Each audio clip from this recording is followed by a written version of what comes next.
कर्म बड़ा या भाग्य, 3 मछलियों की कहानी।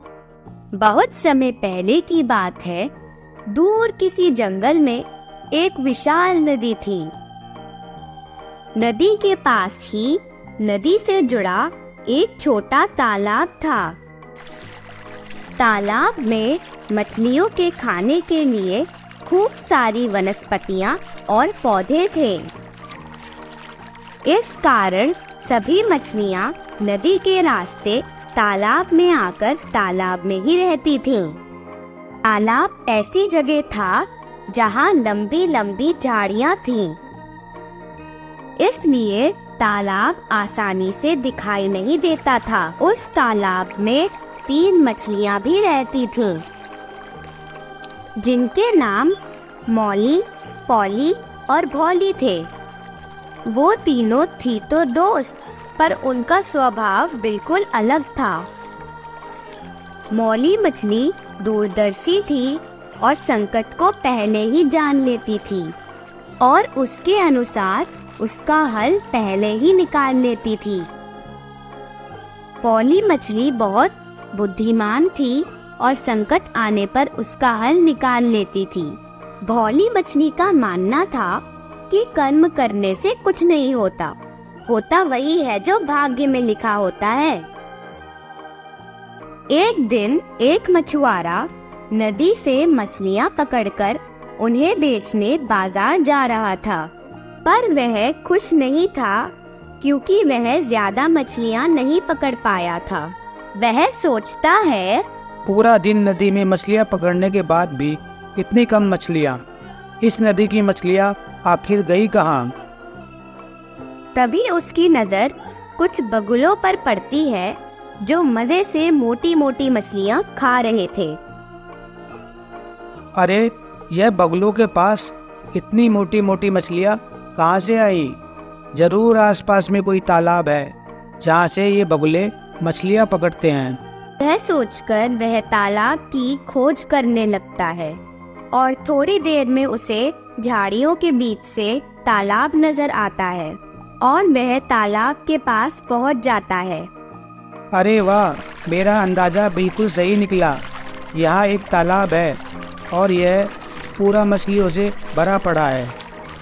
कल सुबह यहाँ आकर जाल डालूंगा और ढेर सारी मछलियाँ पकड़ूंगा और उन्हें बाजार में बेचकर खूब सारा धन कमाऊंगा। उसकी यह बात तीनों मछलियाँ भी सुन लेती हैं। साथियों, आप सबने मछुआरे की बात सुन ली है। अब इस तालाब में रहना खतरे से खाली नहीं है। अभी सही समय है, हमें उपाय करना होगा। इसलिए मैंने तो सोच लिया है कि मैं तो नदी में रहने जा रही हूँ। और मौली तुरंत नदी में चली जाती है। पॉली कहती है, मैं तो अभी नहीं जा रही। अभी तो मछुआरा सिर्फ बात कर रहा है। हो सकता है उसका इरादा बदल जाए, या उसका जाल टूट जाए, या गांव में बाढ़ आ जाए और वह यहाँ मछलियाँ पकड़ने ही ना आए, या आए भी तो मैं उसके जाल में ना फंसूं। पॉली कहती है, यहाँ से जाने से कुछ नहीं होगा। अगर मछुआरों का यहाँ आना तय है तो वह जरूर आएंगे, और अगर हमारा उनके जाल में फंसना लिखा है तो हम फंसेंगे। होगा वही जो हमारे भाग्य में लिखा है, इसलिए मैं तो कोई उपाय नहीं करने वाली। सुबह होते ही मछुआरा जाल लेकर तालाब पर पहुंच जाता है और जाल को तालाब में डाल देता है। जाल धीरे धीरे नीचे जाने लगता है। पॉली ने जब देखा कि संकट आ गया है तो उससे बचने के लिए उपाय सोचने लगी।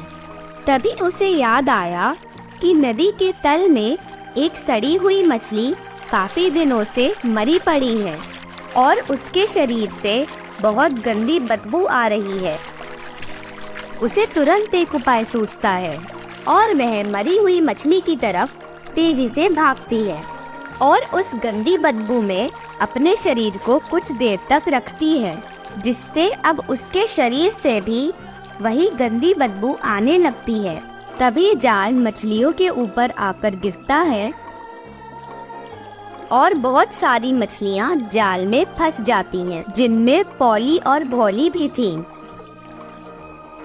मछुआरा जाल को ऊपर खींचता है और देखता है कि जाल में बहुत सारी मछलियाँ फंसी हुई हैं। वह बहुत खुश हो जाता है और मछलियों का निरीक्षण करके उन्हें टोकरी में डालने लगता है। जब वह पॉली का निरीक्षण करता है तब उसे उसमें से बहुत गंदी बदबू आती है और वह सोचता है, शी, कितनी गंदी और बदबूदार मछली है। इसे तो कोई नहीं खरीदेगा, और अगर यह मछली और मछलियों के साथ रही तो इसकी यह गंदी बदबू और मछलियों को भी लग जाएगी और फिर कोई मेरी मछली नहीं खरीदेगा। यह सोचकर वह पॉली को वापस तालाब में फेंक देता है। तालाब में जाते ही पॉली खुशी से झूम उठती है और कहती है, जान बची तो लाखों पाए, और खुश होकर तालाब में तैरने लगती है। लेकिन भोली और मछलियों के साथ मछुआरे की टोकरी में कैद हो जाती है। मॉरल: भाग्य के भरोसे बैठने पर सदैव हानि होती है, जबकि मेहनत, लगन और बुद्धिमानी से बड़े उद्देश्य को भी प्राप्त किया जा सकता है। Thanks for your love and support. Please like, share and subscribe our channel.